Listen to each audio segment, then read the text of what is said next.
Tumble, let's get this going. So this obviously isn't a normal day for streaming. This is Friday, we're the 29th. Um, and I figured, what, you know what? I got some time. Nothing's really going on. People are getting ready for parties. Parties aren't necessarily happening. So let's get a stream in. Let's try to bump my numbers up. So I'm at 75 scenarios completed this year. Not just for bragging rights. That's, to me, is pretty interesting or pretty cool. So let's get into the mission. As mentioned in the last stream, we're going to be playing scenario tactics from the tactics magazines, the French ones, or was it a magazine? Anyways, from the tactics releases. Originally, these scenarios were in French. They got translated by Coastal Fortress Gaming Group into English, just so that it and as far as I can tell, would have just a larger player base due to it. This is another one of those Japanese versus Russian scenarios. We're still in the Nomonhan, Kalkin goals type areas, and the conflicts that surrounded them. As you might already notice just by the dark color on the map, and how a lot of units seem to be hidden, it's a night map. Which means that a lot of units are hidden just because the entrenchments are hidden, and if I remember correctly, contents of entrenchments share the same properties. It's just that they won't necessarily. I believe the contents are revealed just like the entrenchments. The only difference is that if a unit is hipped normally, then it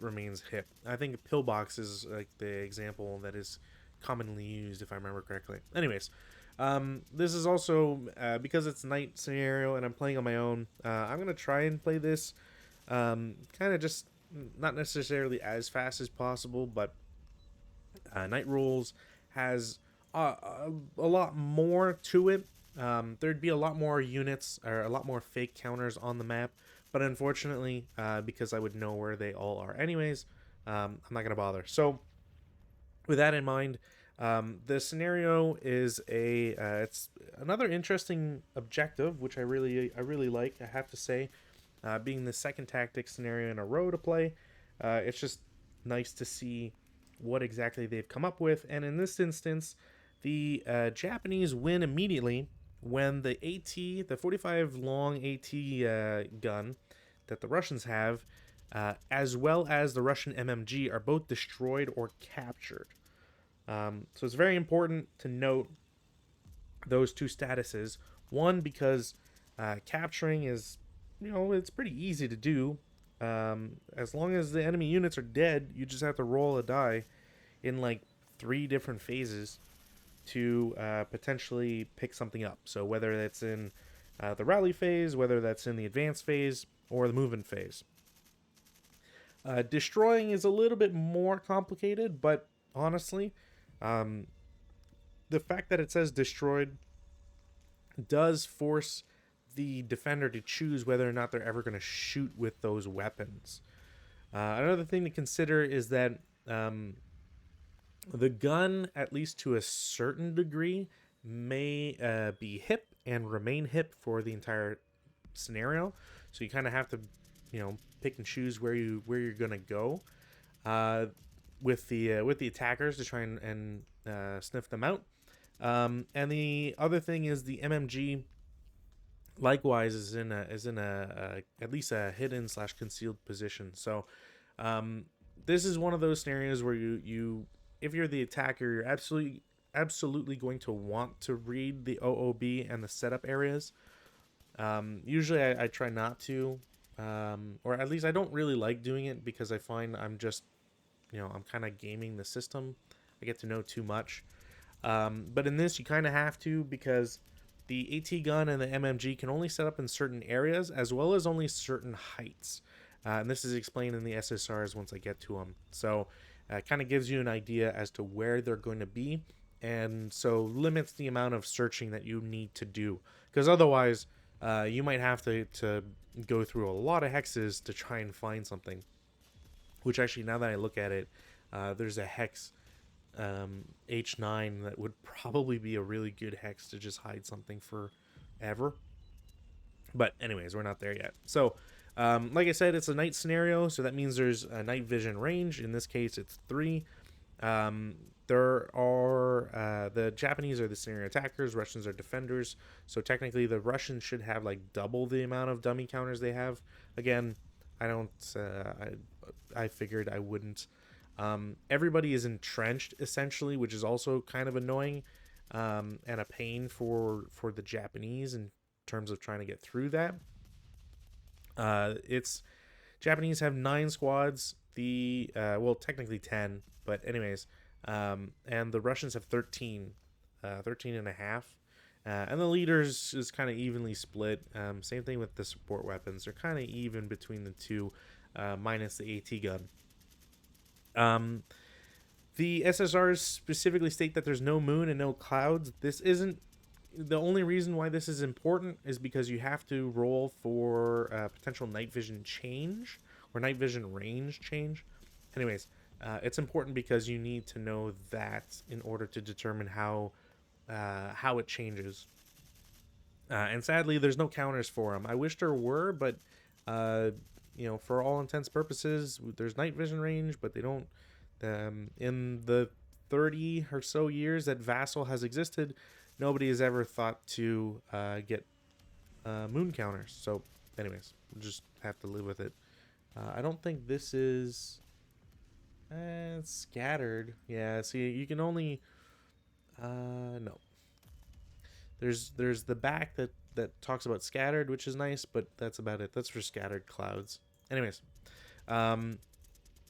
so after that, majority of the Japanese squads are stealthy. Majority of Russian squads are normal.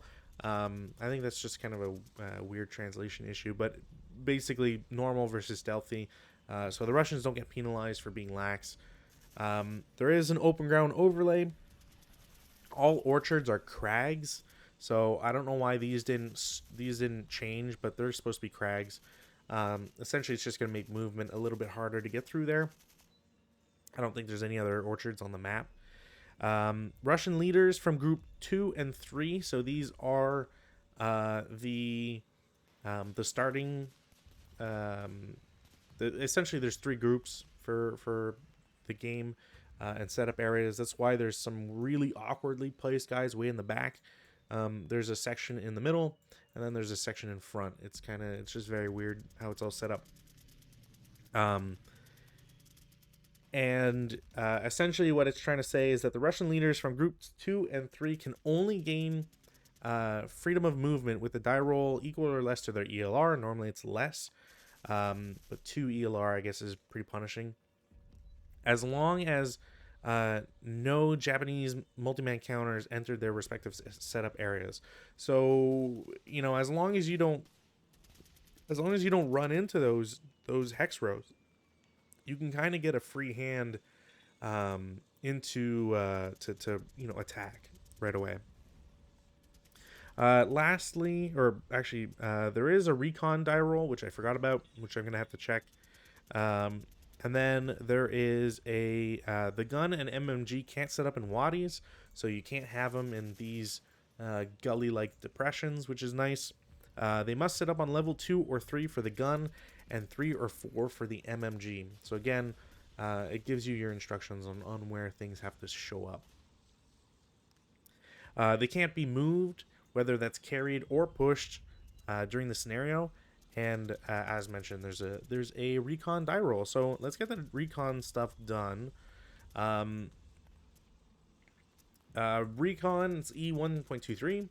The final DR is the number of hexes chosen by the scenario attacker, which the defender must reveal units in, if in fact he had set up in them. Hidden units are placed in their setup hexes concealed. Concealed units in these hexes lose their concealed status. You also have the right of inspection as the scenario attacker, regardless of the presence of a LOS to any enemy units. If any hidden fortifications are in the hex, they must be revealed and placed on board. Exception, you don't see the type of strength of mines, and you don't see fortified buildings or tunnels. Now, the recon die roll is modified by the following cumulative DRM based on the scenario attacker's majority squad type. So, there's a +1 for being Japanese, and there's +1 for being stealthy. So, die roll, let's hope for something good. 5. So, I think I got to try and essentially pick some hexes that I would imagine. I think if I was playing this, against somebody else, I think my 5 hexes would be something along the lines of F5, F7, I7, H9 in case there's anything sneaky. That's 4. And then it's kind of a toss-up between I5, I4, and J5. So I think what I'll do is I'll roll a die roll, and then 1, 2, 3, 4, 5, 6. Or 1, 2, 3, 4, 5, 6 there. Okay, so I4. So if I bring everything back, so I can see these guys. I said this hex, so they're all revealed.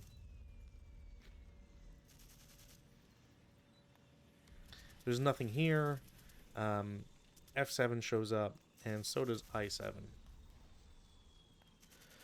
It might seem, honestly, it might seem a little weird to have the gun here. I didn't really think of any other spots to put it, to be honest. It's going to be super close to enemies. You can only set up between, what's the hex rows? It's like D and H. Yeah, you can only set up from D and H.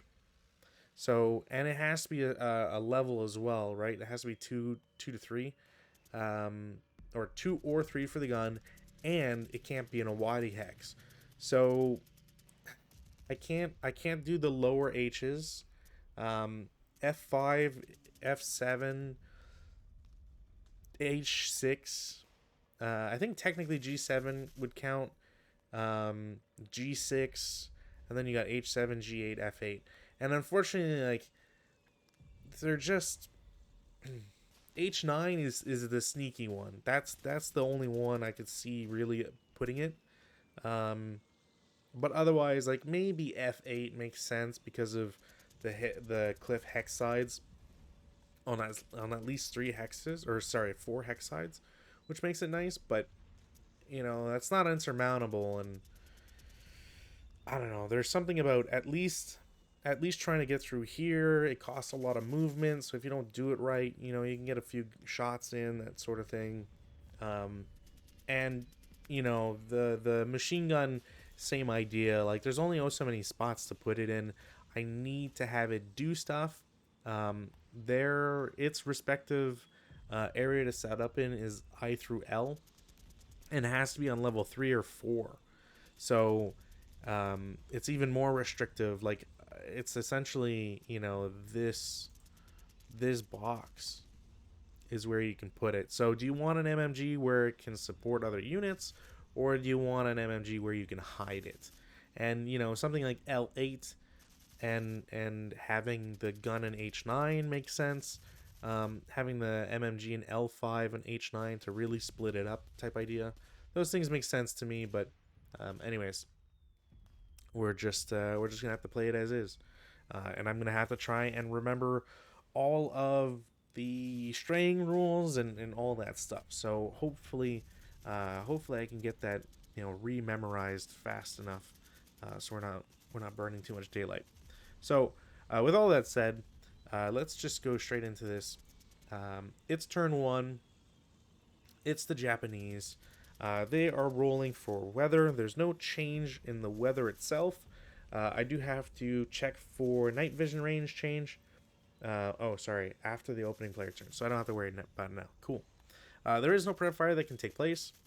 You know, I've never really thought about bore sighting during a night scenario, but I'm going to assume that either you can't, or that I'm not doing it because your range would be terrible. But that's something I actually would need to think about later on.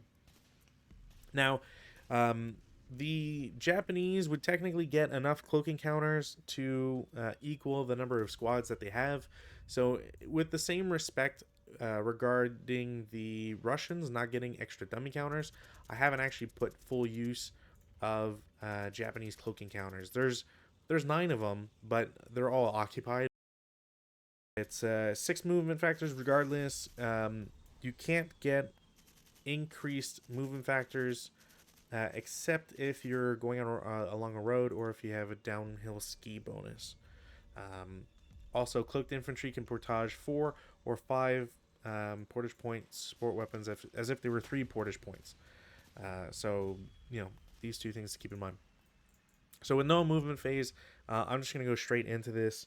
And hopefully we'll see um, how my play goes. I'm not too confident, but that's because of it being night. So, um, I guess I'll just start from the top here and go down. So, cloak encounter A comes in off board for 1. There's no straying right away because they're coming from off board. Um, and then I do have to keep in mind what am I looking at here? There's night attacks that's gonna have a problem with +1 LV hindrance, but specifically with what's the word I'm looking for? Night vision range being 3. So and then there's also going to be a lot with regards to not gun flashes, flares, which yeah, we're eliminating rounds, whatever. So 1, 2, 3. I'm not in anybody's range. Do I have a leader anywhere? See, that's the other problem is I don't know where I remember putting my leaders. So getting flares and stuff is going to be a problem. So 1, 2, 3, 4. I could have someone shoot. Let's double check here. So,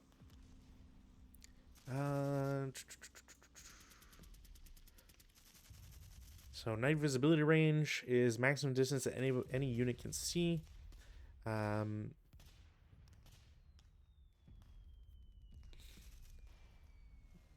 The divider, yeah, of course. I might not actually be able to shoot until I see somebody. Or, like, I recognize them as actual units. Where does it say?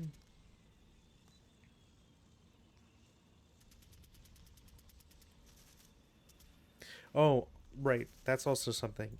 1 additional MF for each concealed terrain location entered, which I got to try and remember that.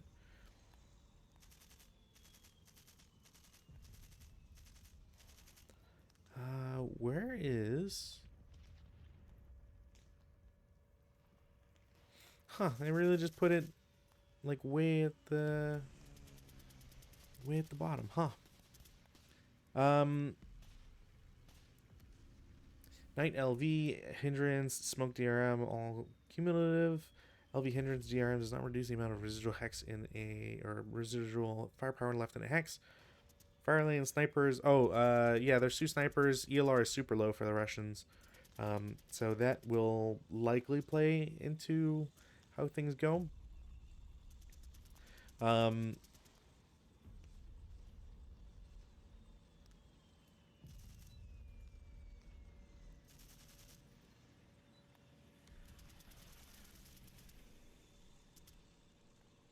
Yeah, okay. I think I should be able to shoot, so I'm just gonna do that. Screw it.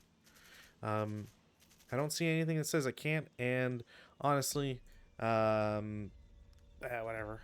Just might as well. I can see them, so it is against a cloaked unit, which counts as concealed, and there's already a +1.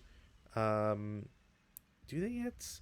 Yeah, it doesn't nullify first fire movement open, but there is also non-assault movement.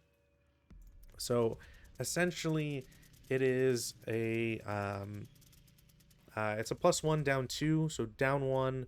It is a 7 on 2, which shouldn't be anything. No. So that guy has shots, which I can put a first fire counter on, and there will be 2 residual. Because the concealed unit is what is reducing it, but technically I'm shooting at 4. And then, so that's 1, 2, 3, 4, 5, 6.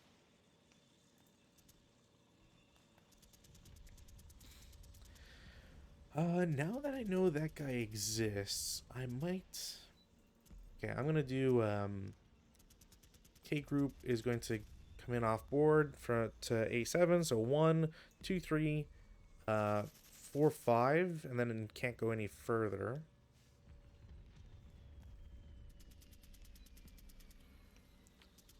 Group J here will go 1, 2... you know what? I might as well. These guys will quote unquote see them and take a shot. At least I'm really sure I should be able to do this. Can't imagine I wouldn't be able to. So it's another 2 whatever, which is absolutely not going to hit anyways. And then they will pay 4 total so far. 1, 2, 3, 4. Then 5, 6. And then this unit will do 1, 2, 3.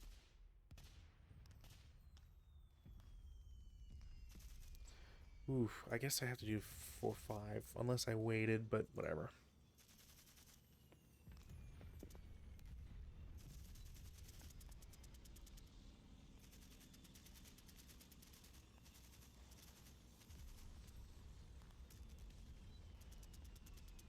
Yeah, let me just see, is there any,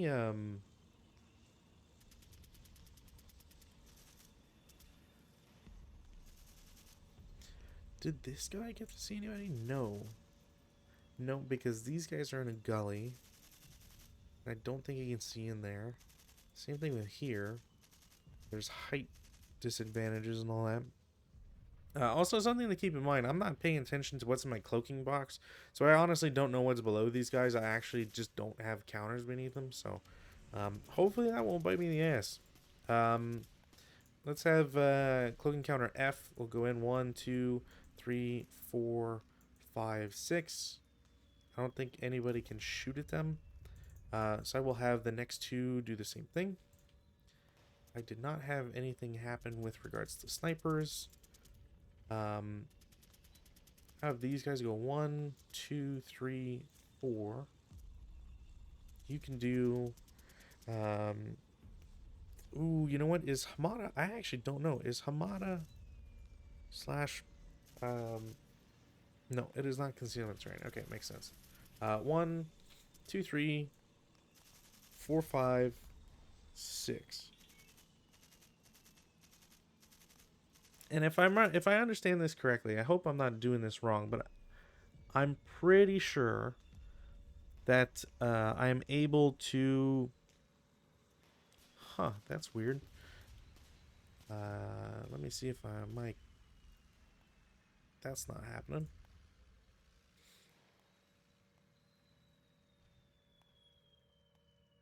Huh.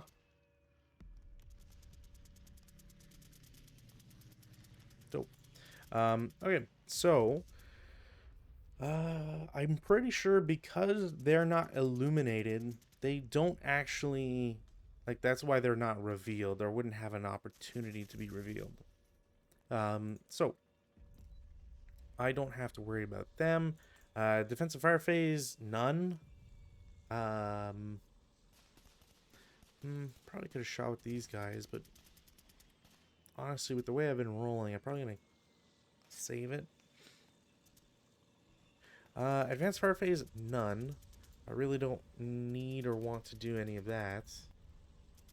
Routes, there are no routes. And then advances.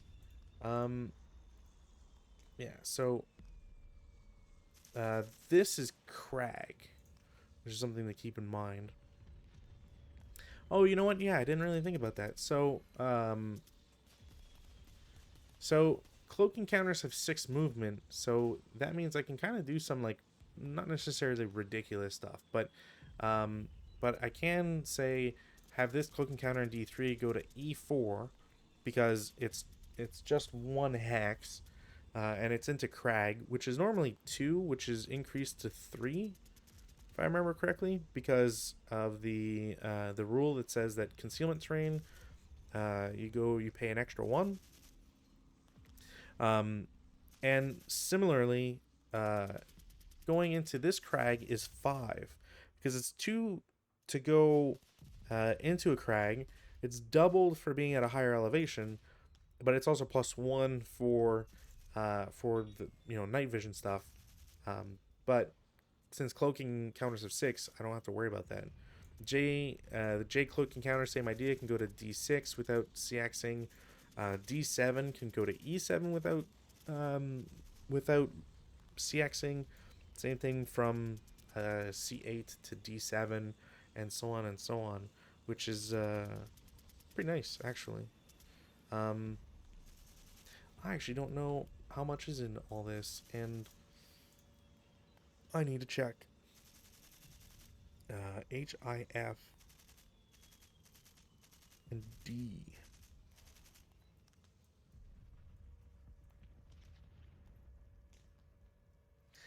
Yeah, I'll be overstacked, but that's actually not a problem. All right. I wonder if I should give some crap to whoever the hell ordered this, because someone as always is using the wrong email and kind of just LOL that you're messing that up.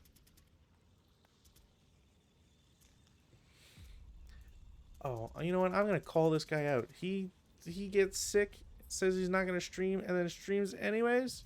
What's that all about?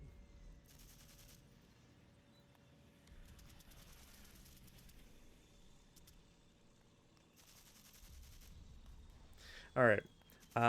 That's all my advances. There's no CC yet, but you can probably imagine what my plan is to want to do. Because honestly, I need to get going real fast in the scenario, not in IRL.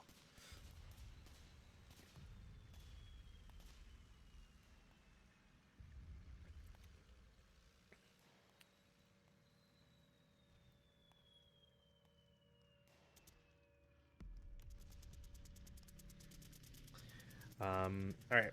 So same idea. Rally phase, so we get to check weather. Um, as mentioned, night vision change does not happen until after the opening player turn. So now that it's not the opening player turn, because not it does. Keep in mind, player turn is different from game turn, which is important. So we do our weather check. There's no weather change or wind change, so that we don't have to worry about any night vision stuff. There's no rally phase actions to do. We have prep fire. Now, as mentioned, um, it's dark. I can't see some units, so I'm gonna have to take some risks here. Um, these guys should be able to see each other. I actually forget if I can see them because they're in the gully. But you know what? I've got guys down here that I kind of want to shoot anyways. So first things first, if I want to do a star shell,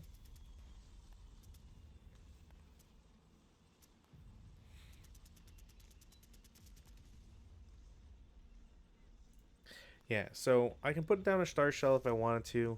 Um, it's not really gonna do too much here, unless the Japanese decide that they want to shoot.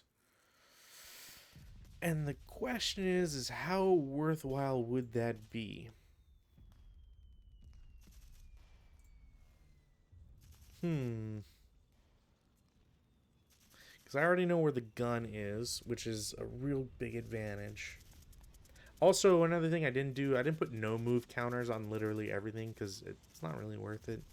Um, it's just a lot of busy work at a certain point. So I figured it's not worthwhile.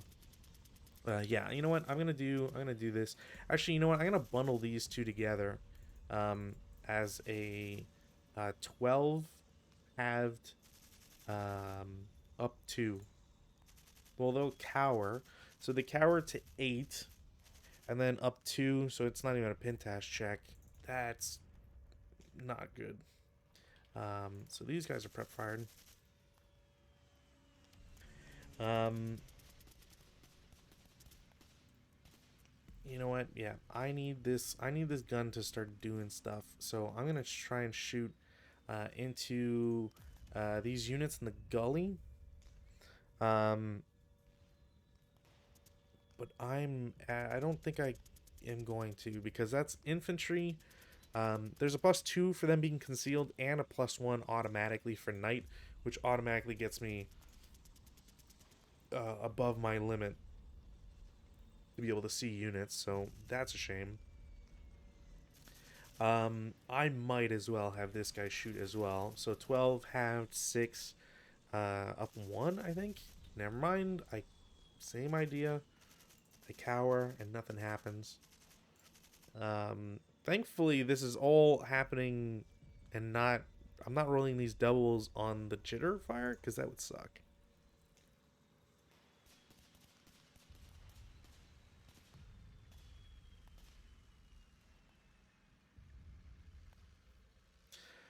What else am I looking at here? No. Okay. I don't think there's much of a purpose at this point to. I could roll for a star shell, but it doesn't really get me anything. Movement. Nobody down in the back here can even move, can even attempt to move, because nobody's entered their area. I could technically, actually, you know what? This guy's probably free to move, but again, not really sure if I want to. I think I might just advance him into this trench, to be honest. Defensive fire. There's nothing I really need to do. Like, as for all intents and purposes, keeping the cloaking counters is pretty dope. Like, staying concealed is kind of just what I want. Um, and I got a lot of straying to attempt to not do, essentially. So advanced fire phase, none. We'll go to route phase, of which there is none. This leader will advance into the trench just to be with those guys. And then I think that's it. We're going to go to CC phase 1, or turn 1, game turn 1, whatever. There's no CC. Let's make it simple. There's no CC. Okay, that will change night vision range.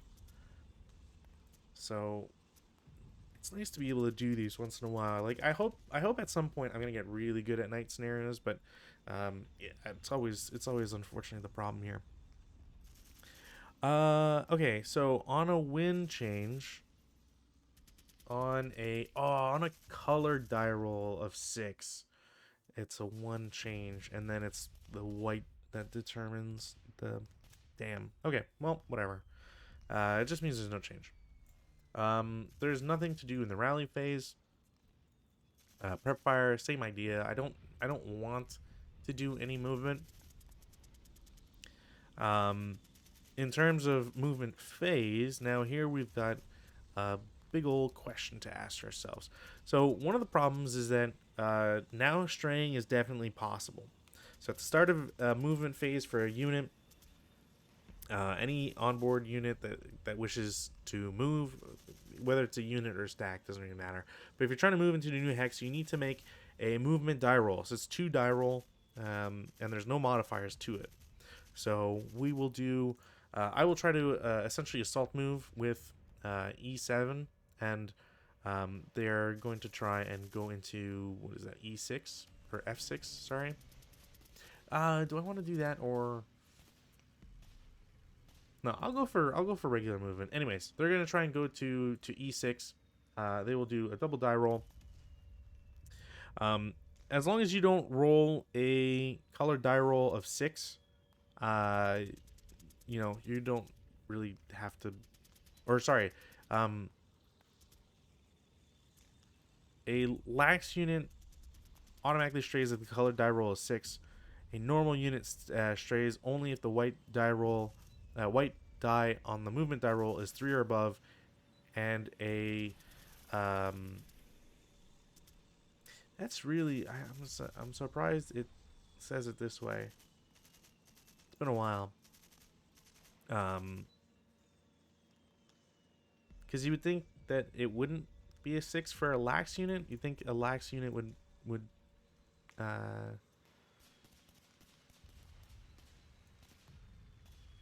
you would think that would be different, because wouldn't lax units want to stray more? Anyways, whatever. I'm only dealing with stealthy units right now, and it's only if the white die roll, the white die of the movement die roll is 5 or above. So, didn't happen. So my guys don't stray. I don't have to worry about all the distances and all that. So they will move into F6. I will attempt to have the leader drop a flare, because if I can pop a star shell, which is what what you're calling it really, if I can pop a star shell, I will likely be able to prevent them from being able to do anything really, from moving, because it'll stop that. So star shell. In allowable phase, one attempt to fire a star shell may be made per hex by one friendly leader. I always forget one friendly MMC as well. I forget that MMCs can do it. It's just tougher. So the leader is going to attempt it. They do a die roll. It's a 1. They'll get a star shell. I wanted to place it adjacent because that makes the most sense.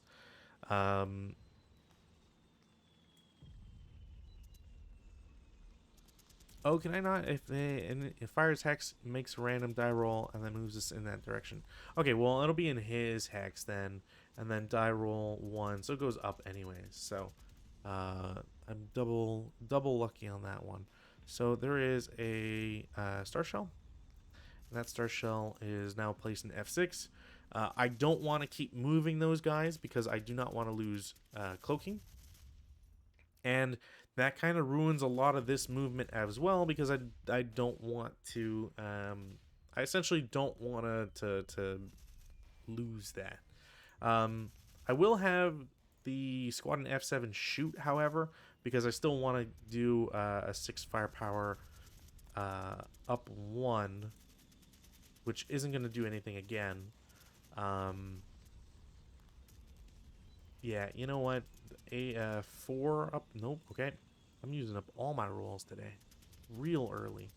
Okay. Well, next up, I've got like 3 different or 4 different stacks of units here, so I'm gonna try and declare them individually and in a way that makes sense. So, and I also kind of have to actually pay attention now. So the D hex, the D unit is going to roll 5-4. The 4, the colored, the white die roll is 4, which isn't high enough for stealthy, right? Let me just double check that, make sure I'm straying.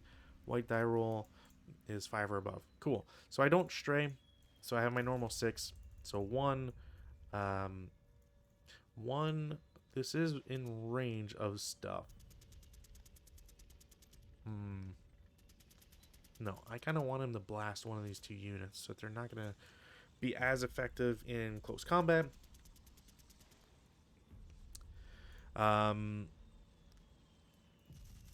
What else do I got? You know, the range is... you know what? I could try to...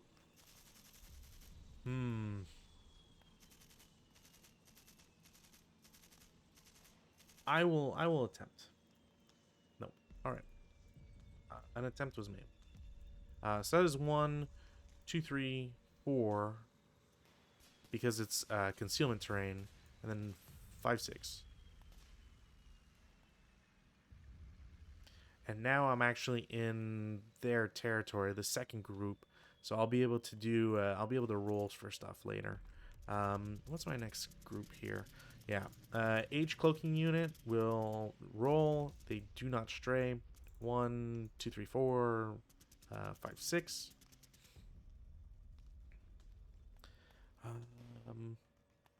And I and wait, is that an I or an L? No, that's an I. And F. Okay, yeah. I will attempt to. Okay, I don't roll. I don't stray. So cool. 1, 2, 3, 4.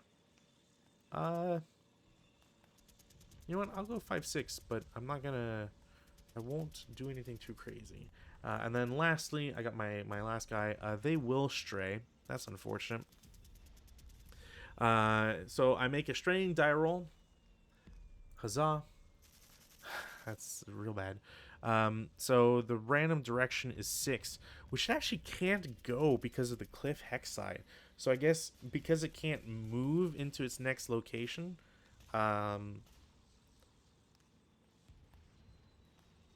oh, you know what? Do I see? No, I don't see anybody. Well, whatever. Anyways, I'm just gonna say like they attempted to move.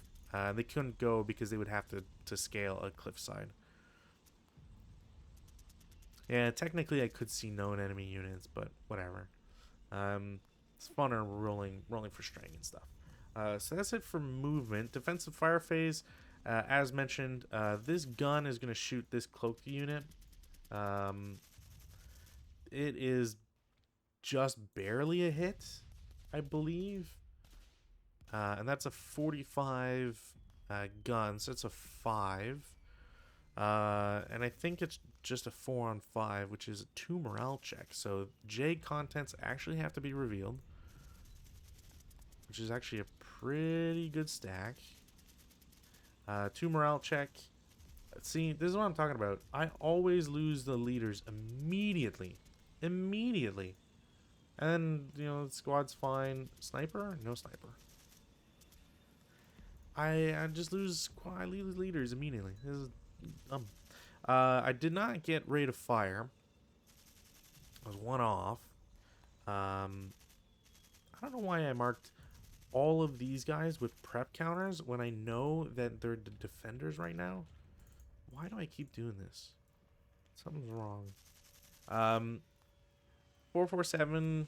You know what? I don't know what's what, so I think it makes more sense to just I'll target C, whatever. So 4 up 2, which is an 8. 8 on 4 is nothing. That's another miss. I guess technically these guys can see a unit now. They can see these LMG guys. And I'm very tempted to shoot them.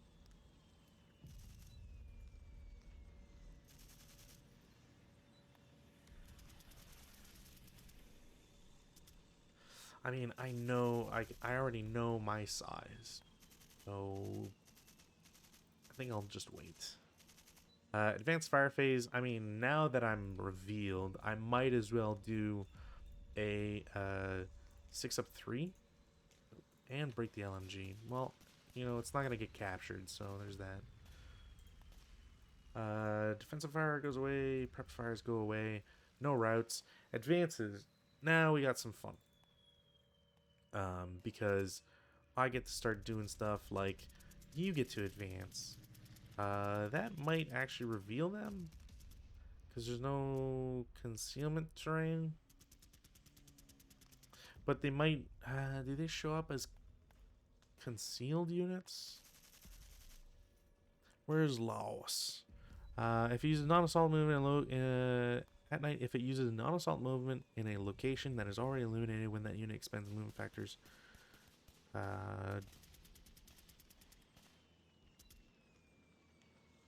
Okay, so as long as if it uses non-assault movement, does advance count?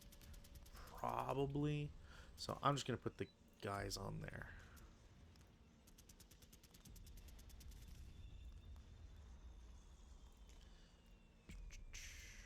All right. I guess, you know, I can do that. Screw it. You know what? Some guys need to get revealed right now. I forgot this guy was a mortar guy, but whatever. This dude's gonna go up, and he can do that without being CX, which is dope.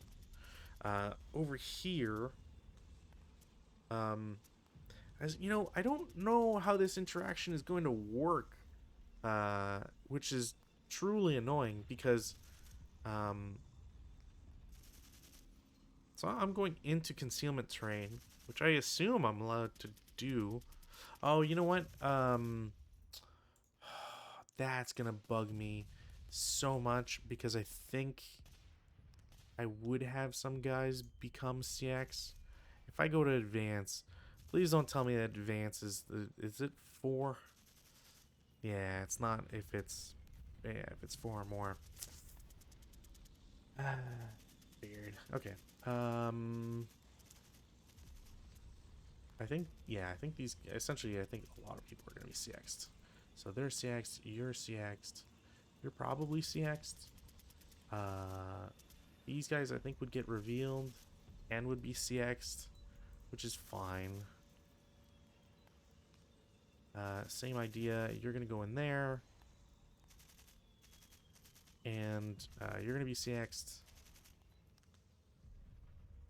This guy will advance, and I'm gonna have. What do I feel comfortable with? I just need to have 2 guys go in. So we'll do H and D. I think is the play here. Cool. That's gonna be a lot of CCs. Yeah, okay. So that's my advances. Because I don't really like, I guess I could throw this guy in, but if I don't ambush, then I lose a free you know, they wouldn't actually. That's true. What are the odds? What are the odds after all? Okay, so CC phase. I'm just gonna top bottom. When does my? I think it's at the end of the turn that star shell goes away. Star shell. Within 3 hexes. End of each CC phase after placement of concealment. Okay, so essentially everything's illuminated.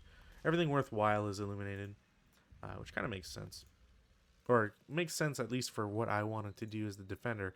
I got really lucky with being able to get that. If I flip it, does it say? Yeah, 4. Yeah. Alright, so let's get our CC tables going here. So CC, there's plenty of it. There is no ambush, or at least there's not going to be ambush for. There's going to be 1 ambush, maybe. Yeah, there's 1 ambush in E5, and that's it. So over in F7, because they lost concealment, it's hand to hand, 2 to 1, 2 to 1 flat for the Japanese, which is going to be a casualty reduction. I'm just going to do a 1-to-1 against the Japanese because I really don't think I could get both, and I should have done both, but whatever. So that guy's dead. This guy's casualty reduced. You know what? I'm probably going to lose more units, more Russians, so let's do it that way. Cool. This turns into a melee. Over here, same idea. No ambush chance. You know what? Actually, there is no ambush chance except for here. That's the only one. Anyways, it's a 1-to-1 flat for the Japanese. They will get a kill. It's a 1-for-1 flat with the Russians, who will only get a casualty reduction. So this guy becomes a half squad and gets to occupy the foxhole, which I will take. Any protection is good at this point. Over here, same idea. So 1-to-1 flat, and then the Russians are. Oh, you know what? Did I calculate the -1 for CX? No. This guy is dead too. My bad. Where's my dice rolls? Okay, so and then return. It's gonna be 1 to 2. Which will get a casualty reduction. So random selection, leader wounds. He's dead. Of course. Why my Japanese leaders? I tell you. This guy will get to claim the foxhole for good this time.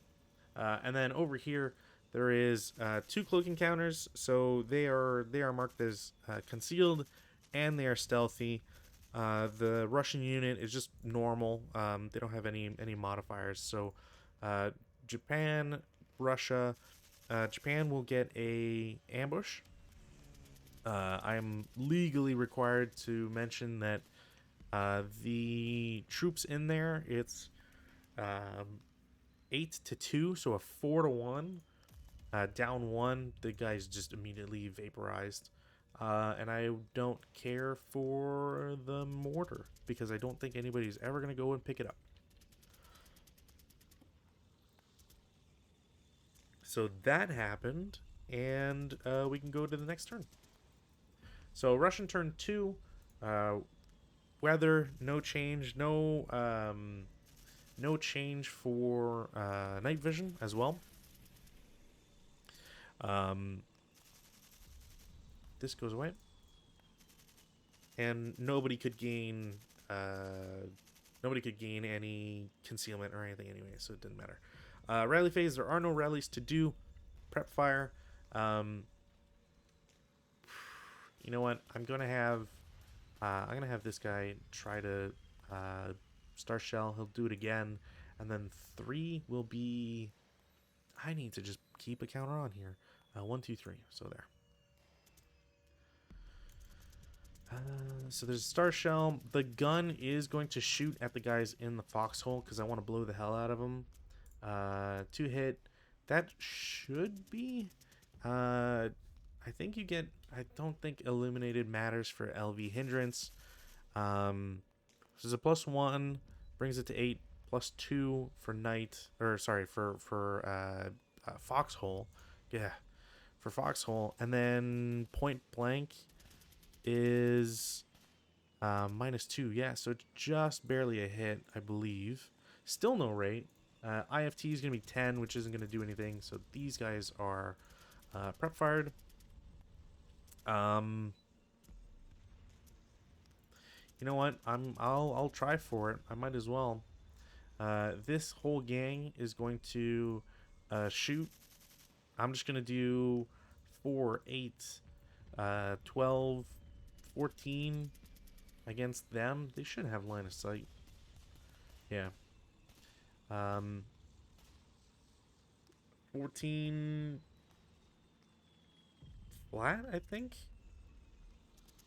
I think it's flat. 7 on 14 are 2 morale check. Leader is going to take a wound check. He's dead. Do I seriously just like never? Is there a day where I ever get those guys? He stripes and he's fine. Which I don't know how much happier I am that that guy survived, but whatever. What else we got? And IFT did not allow for rate of fire, so those guys are done. That's also my best leader in that group, which means I can't have him run around and free other people to go do stuff, which is kind of annoying. I don't have anybody I want to move. I mean, technically, no, those guys don't have freedom of movement. So he can't see anybody. That's the important thing. This guy can, so I think he is allowed to move. But he's in a foxhole, which means he has to spend it and then immediately could get shot, and I don't know if I want to do that. These guys don't have any freedom of movement because they can't see anybody. Well, maybe this guy to here. Anyways. Yeah, I don't think they're allowed to move because they don't have. Let's see here.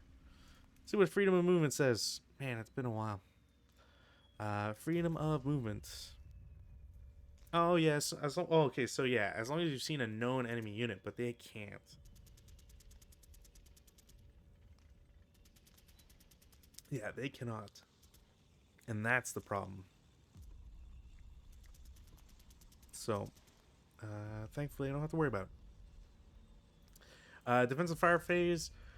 Um, I'm not sure. I don't think these guys can see these guys. I'll hem and haw forever, but I don't think they can. I will white phosphorus. I will attempt it. I will get white phosphorus. That's actually crazy that I get it. Because, yeah, white phosphorus is pretty dope. It will be a hit. It will be white phosphorus. So immediately, that is a... I think it's treated as... Whatever. I'm just going to put... You know, it might actually be the bigger one.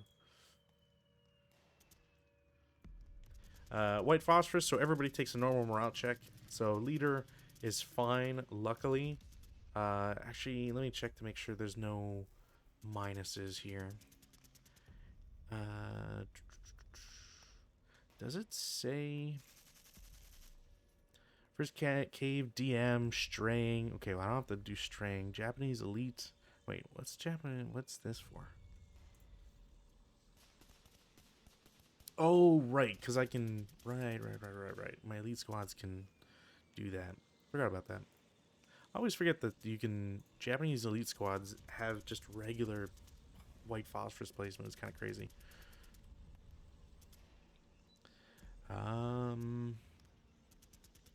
Placement, casualties. Make a normal morale check. I don't think... Yeah, I think you have to get a critical hit if you were ever to do it. The normal morale check causes DM status and also causes loss of concealment if the affected unit is in LOS of good order unit. Leadership CE-DRM and TEM apply as negative DRM to the normal morale check, treating grenades as if direct attack for TEM purposes.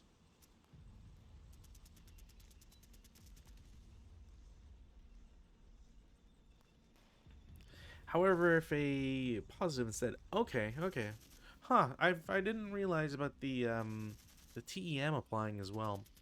So technically, it's like a down 3 type thing. So morale check, they're fine, and morale check, they're fine. So it didn't matter anyways, but they're all that affied. After shooting the mortar, both squads will shoot at the gun in the trench. So it's a 7-4, I think. So nothing, or at least I'm pretty sure that's nothing. I might as well do an 8. Oh wait, yeah, that was doubled. So that would be 14. Why did I not think about it being doubled? Why am I thinking about advanced warface? But it was an up 3, was it? So 10 on 14 is a Pintash check. I'll take that. Pintash check from the leader. He's fine. Crew is fine as well. I might as well do an 8 up 3. Why not? Yeah, 8 on 8. No wait, that's forgetting the LV for night.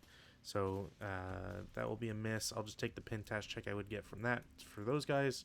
White phosphorus.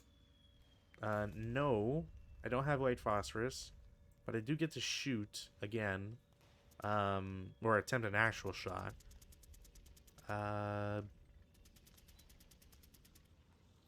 Because I'm pretty sure I have LOS on that guy. Whatever. We'll just end it at that. Advanced fire phase, none. Routes, none. Advances, none that I need to do, to be honest. None that I really want to do. I guess technically, do I have anybody I could see? This guy could see somebody. So he does have freedom of movement. So I'll do... it is a trench. I don't want to lose a trench hex. But if I do this, I can at least prevent more movement. Maybe that might be a bad idea, but I think if I can stuff them from getting into the higher levels, that might be all I need, really. That's it for advanced phase, I think. I could abandon the gun, but I kind of want an extra shot out of it anyways. So, yeah. CC, there's only one going on. It's a 1-2 down 1, which I believe that's going to be a kill, which is always happens. And then a 2-1 flat will also be a kill. So both sides die, which again, very typical for me as the Japanese player. I lose all my leaders immediately, and then I lose. My CCs just never are one-sided. I don't know. I don't know what's going on with these dice. Guess I just have to live with it. All right, turn 3, Japanese. Weather, no change once more. This star shell can go away.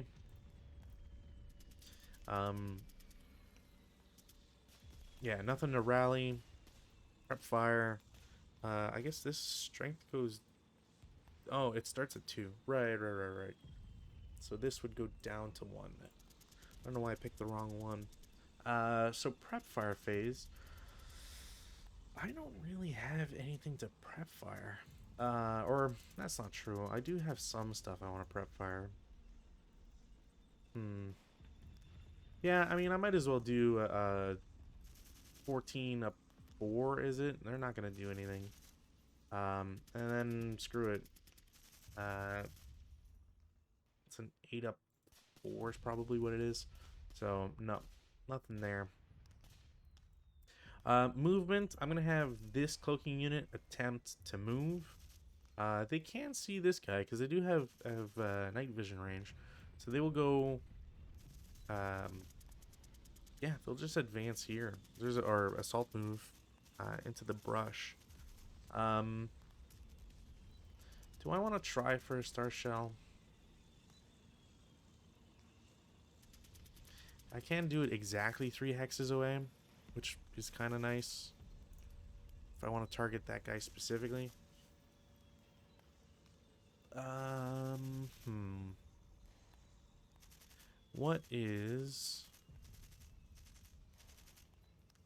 What's the procedure if I place it 3 hexes away?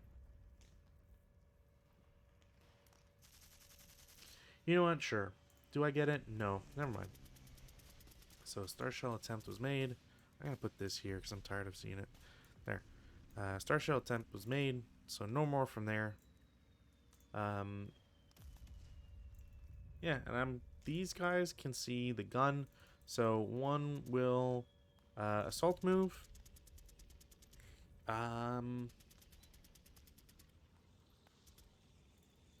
Yeah, screw it. I mean, I might as well. It's gonna be 8 firepower up, whatever. Not gonna matter because, you know, whatever. Is that just a +1? I think so. So they cower, so instead of 8, it's 6. It's still K2. And watch me, like, accidentally have put my better unit? No, okay. So, it's K2, so they're automatically reduced. These guys are first fired, and then 2 morale check. So he breaks. Oops, that's not what I want to do. This goes away, and then sniper? Nope. Sniper would have been really nice, actually. And then 2 residual. Or...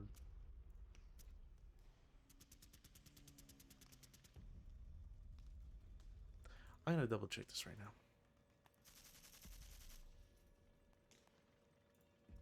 Why is there residual for... Oh, that's a different thing. Where is...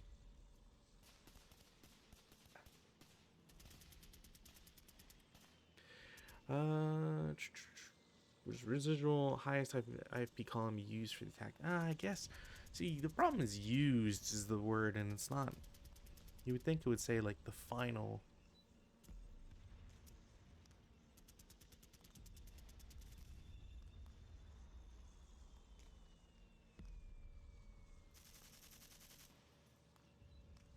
Man, I don't remember that using a machine gun to shoot AP at a tank creates residual if you use if you get a 2 kill DR.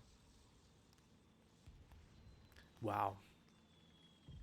I feel like I'm a sucker for not knowing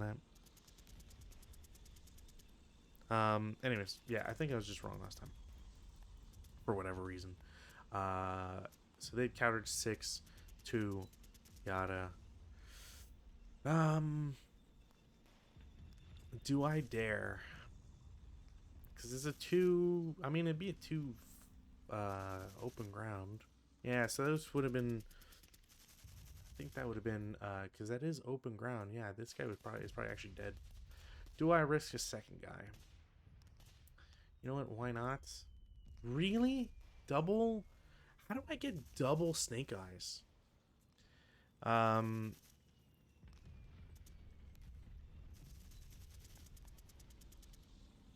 Man, that's okay. Well, that's gonna. I think that's gonna cost me the game, really. Like, for how silly that is, because this guy just dies immediately. Because I'm pretty sure you get, you still get first fire, movement open ground, and a 1 on a 2 is still KA. Well, this guy's gonna attempt, 1, 2, 3, 4, 5, and I mean, might as well. I mean, I get to do this really. They're gonna have +1. That doesn't really matter. This stack is just gonna shoot there because screw it. Oh, I didn't check for double sniper. Nope. So that's pretty typical. So what do I got here? It's like 14, I think is what I said. 14. It is not open ground. So it's +1, +2, +3, -1. So it's a +2 shot. So it's 10 on 14 is a pin task check. So this guy gets revealed on top of that, which is, man, everything's going wrong. All of a sudden, everything's going wrong. That is this guy. So pin task check. He's pinned, which again, these are the worst things that can happen here.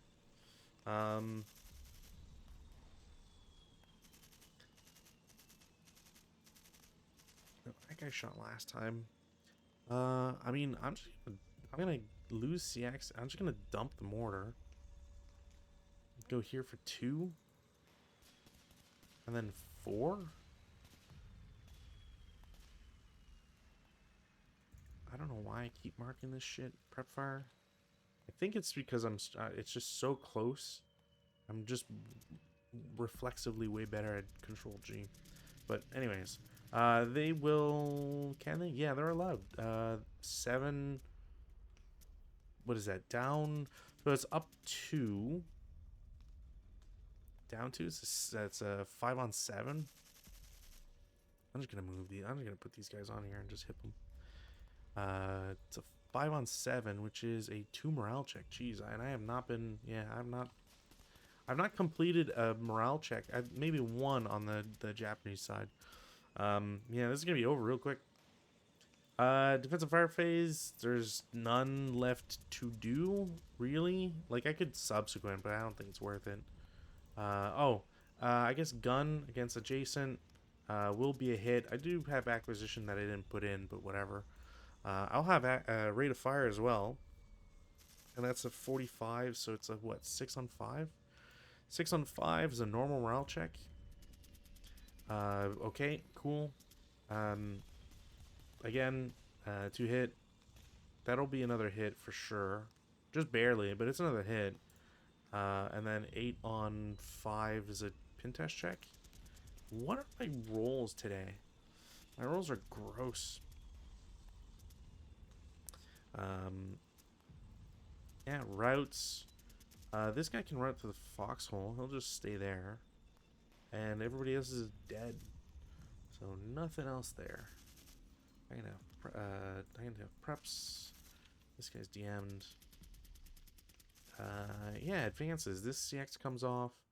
This CX is going to come off. Yeah, it's a double elevation. Yeah. Yeah, because they'll lose CX, and then they'll double elevation, so they'll regain CX. I guess technically, I don't know how that'll work with Trench, because Trench connects to a lower level. But since it's a double, no, I think it's just one. Anyways, whatever. Doesn't matter. They'll get in there, so I'll just remark them as CX. And then there's a CC. There's only one CC. Yeah, there's only one CC. It is a, what's that, 7-3? This is 2-1 flat, which I think will get me a kill. Yeah, 2-1 because of hand-to-hand. And then I'll just do a 1-1 against the squad without anything. And that'll get a casualty reduction. So these guys are dead. This guy's a half squad. And this goes away. And they'll be in the trench. So it's turn 3. Weather, no change. It's not a colored 6, so I can't do night vision change stuff. Take off residuals. Take off pins. I can't rally this guy, so he just loses his DM. There's nobody else to rally or have anything done. Done to. That is actually a +2 for shooting out of it, and I don't think I calculated that because I don't know why. I will try to pick up the gun with a 448. I will get it. Yeah, and then I'll just spike it, which I think I have to do as a shooting action, or can I spike it whenever? If I do,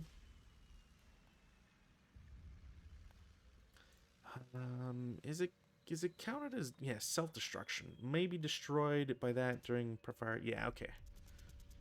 I would have to be able to shoot. Cool. Prep-fire. Well, I mean, I can shoot this guy, and he's a lovely target. Is there actually a height difference there? No. So I will shoot 12 up 2. They cower to 8. 8 on 8. Normal morale check. They will pass. Sniper does not activate. I mean, he's the closest, so I might as well just do the same. 14 up 2. Actually, up 3. Sorry. 10 on 14, I think I said was a pin test check. Yeah. Pin test check. They are pinned once more. I don't know what these rolls are, but I keep getting them. Did I get rate of fire? No. That would be silly. I don't think I see... these guys haven't shot, so they don't see anybody. They haven't seen these guys because the CC didn't turn into a melee. These guys are still stuck. Have no freedom of movement. Yeah, I guess there's nothing else. I mean, I can't even see anybody with this guy. Defensive fire. I mean, I'm gonna blow up the gun. So gun goes away, which is an objective. That's half my objective is completed, which I don't think should. Are they marked? If you self-destruct, it counts as use of a support weapon, but does that use of a support weapon count as being marked as defensive fire? That's a very interesting question. I wonder if anybody has ever asked. Because for night purposes, that can be really important. I'm just gonna assume not, because whatever. There is no routes to do. I could choose to attack. I gotta flip this so it doesn't show up. I could choose to be aggressive, but I really don't think I need to. I mean, I guess... I guess as like I can do this, I don't feel too bad about. If I also take this guy and move him out... This is like only to delay as much as possible because the Japanese will have to push through 2 units. Instead of, like, it'll make it harder to get to the gun, the machine gun, essentially. There's no ambush or anything you need to do. It's a 1-to-1, not hand-to-hand. and then a 1 to 2 back. A 5 will get a casualty reduction because those are just the rolls I get against the Japanese. But that does mean it turns into a melee. There's nothing else. Turn 4, weather, still nothing. Rally phase, I got a self-rally. I get somehow. 1, 2, 3, 4, 5. If I CX them, can't get anywhere. Actually, oh, you know what? And that's what killed. You know, I realized something now that I think I wanted to do before the stream, and then things happened during the stream, and now I can't do it. Period. And I probably would have had a way better chance at winning if it was the case. So, prep fire phase. I mean, honestly, I don't really have anything I can do or that I really want to do. I am dropping the mortar because I don't need that. This smoke will go away, and all of these people can really like see each other. Like I said, I don't want to prep fire. I don't really need to be honest. The half squad will pull out of the foxhole. The MMG will shoot at them. It is open ground, not assault, so it's down 2. Yeah, it's down 2 shot. It's 8 down 2, yeah, I think. Which is a 3 on 8, which is a K, because of course they have rate, but the squad is still shot. I have not been lucky today with the Japanese. That is for sure. Yeah, these two guys will assault move. Screw it. They'll get shot at as a 12 up 1, I think. 8 on 12 is a 1 morale check. So the half squad will break and the other guy will stripe. Again, I don't think I've succeeded a single, like one. I think I've succeeded 1 morale check. Which, wow. Yeah, just wow, really. 1, 2, 3, 4. I will drop the concealment. I will actually just put this guy on the map. He's going to declare CX, drop the mortar. 1, 2, 3, 4, 5. Get shot at as an 8 down 1. 5 on 8 is a 2 morale check, which I will pin. Again, these aren't the numbers you want. And that's pretty much it for my move. I don't even care for these guys at this point. I could subsequent or like final, but whatever. Advanced fire phase, don't need to or don't want to really. I think this scenario is kind of a foregone conclusion at this point. This guy retreats back to the trench, gets inside. Nobody else needs to route. Advances. We'll have this guy go there. You can go up. That's it, really. CC phase, I got 2. So we'll do the CC first. It's a 1 to 2 down 1, and then a 1 to 1. So squad's dead. Whatever. Goes in the other spot. And then this guy is not still pinned, but it is a 1 to 2 down 1. No, and then a 2 to 1. Yeah, okay. Well, it's over. I don't know how the Japanese are supposed to win this. Or at least, okay, so I lost all my leaders on turn 2, all of them, which, I mean, go figure. I was really hoping to be able to use one of them to bonsai, because if you can see, the moment you can see the MMG, you might as well bonsai it and try to, get units into melee and really tie them up as soon as possible. But I'm gonna check my morale checks. 6.73, a load of hogwash. There's no way. I only rolled 6 of the 15 under average. Yeah, my rolls, my morale checks are just terrible in this game, to be honest. Um, if only because every time I was getting hit, it wasn't a normal morale check. It was an above something, and the only good rolls was against. The only time I rolled really well were morale checks against the white phosphorus, which I was really hoping would have done something for me, but apparently, I've been doing white phosphorus wrong for a while. Same thing with CC. It felt like CC really most of the rolls really went the Russian in the Russians' favor just because they were killing units and that's what you want to do. Um, yeah, I don't really know what to say about this scenario. I kind of a bummer to be honest. I was expecting a different. I was expecting something different because of the objective being so cool, and because of the last scenario, the way that it felt. Um, it felt tighter in in its execution, despite the fact that on the archive the scenario has a heavy balance, a heavy favor against the Russians in the last scenario. I feel like they dialed it wrong, and it's the same. It's the exact same problem in reverse, where the Russians are far too defensible because they have too many units um, and so much to work with. Night Vision 3, I think, is the problem. Um, yeah, I think Night Vision 3 is the biggest issue.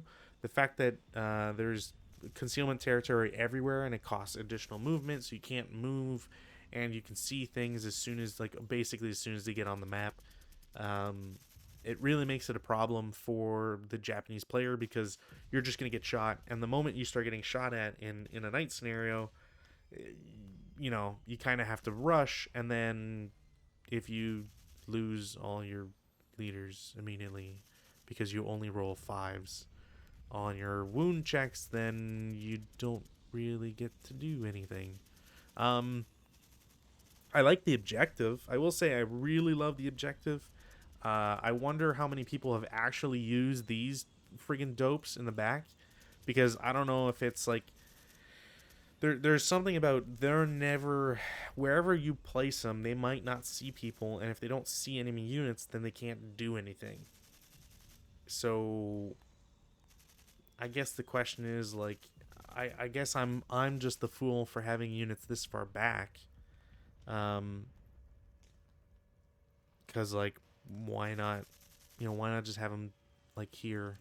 Just have them all there. Screw it. Just merge foxholes. Have them all in one hex, or two hexes technically, because you can't overstack. But just have them in two hexes, and then as soon as you see somebody, you just bum rush them. Because it kind of feels like that with the night vision range, and the LOS is not that terrible. I probably did something wrong with LOS into the gullies, because I think technically you'd have to be adjacent. You have to be adjacent or otherwise. It didn't really change much because I just shot a bunch and I didn't really, especially in the first turn, I didn't really get any. Russians couldn't hit anything at the start because of the halved, but as soon as they started actually hitting, then everything was morale checks, and then everything was just dying immediately, rather than just striping. I mean, look at this. Nobody here is striped. There's half squads, but I think the half squad was because I calculated a CC wrong. And then here, same idea. Like, one guy is striped. That's it. There's not much you can really do. Um, yeah, I think night vision range is something I would change. And then I might do something where, you know, you do, maybe it's like, if you get a recon die roll, but instead it's, if you roll a 1, the Russian player has to reveal both the gun and the MMG's position. Since they can't be moved, it, to me, it says that, you know, they're in, like, not cemented positions, but, you know, they're in a known position that's hard to get them out of, and recon would let you know that you know where they are. um 2, 3, you know where the gun is. 4, 5, you know where the MMG is. 6, you don't know where either is. That's probably how I'd roll it. I think that would be more interesting. Um, or like maybe just like 1, 2, you know where the gun, the both are. 3, 4, you know where the gun is. 5, 6, you know where the MMG is. Anyways, you can workshop that easy, I think. Um, But yeah, other than that, I don't really know. Like, I don't think night vision should be 3. I think is basically it. Um, Maybe have it so you can't use star shells to like turn 3 or something. I don't know. There's something here. The fact that it's 7 turns is far too long. This seems like it should be a 5-turn scenario. Because of how this isn't a very. It's like half of a board. A quarter of a board. It doesn't really feel like you need that much time to get across. And again, like, I really wonder how many of these units have ever been used, because you could probably just take them off and not ever feel it with night vision this high. So, anyways, that has been Mount Akayama. A little bit of a letdown, but honestly, it's a 1995 or whatever scenario, so I can't really give it that much guff. Um, it's just one of those things, to be honest. But with that said, um, if I had a party favor, I would toot it. It does mean 75 games this year, which is pretty cool. I will probably still stream tomorrow, which means that I have to try and figure out a scenario in the previous ones, because this is technically the last one before going to Poland. And I don't want to do that until I can get either um, either Rutan or Sean in on that, because I think that's such a nice stepping stone, a nice bookmark, that it shouldn't just be done just as a solo thing. So with that said, I might come back tomorrow with FT21 Hill of Death, some Spanish War stuff. It does seem to have a lot of boards, or 2 boards plus. Actually, didn't we not? Why does Hill of Death sound super familiar? It's 2 boards, and it's the 2 boards I've already heard of, which don't get used much. Hob 1 and Hob 2. The other Hill of Death. That one. Wait, is it this one? No, I don't think I've played this one then. Which makes sense because it's not marked. But yeah, I might play this one. I'm gonna have to look at it. If not, it'll be something way early, like 1920s, like really digging back into the oldies grab bag here of stuff to try and get it out of the way. So with all that said and done, as always, thank you for watching. Thank you for participating. Thank you for being around. I always appreciate the comments and yeah, just the participation that everybody has brought. Even if it's just one person, even if you're lurking, shout out to people who watch this on their own time. I wish all of you a wonderful 2024. I hope that 2023 has brought more positive than negative things in life, and that streak keeps going into the next year. Keep rolling low, unlike me and my wound checks. Keep rolling low, as the 2 half squads love to say. And I will see you tomorrow. And if you're not around, then, or you skip that episode, then I will see you in 2024. Have a good one, everybody.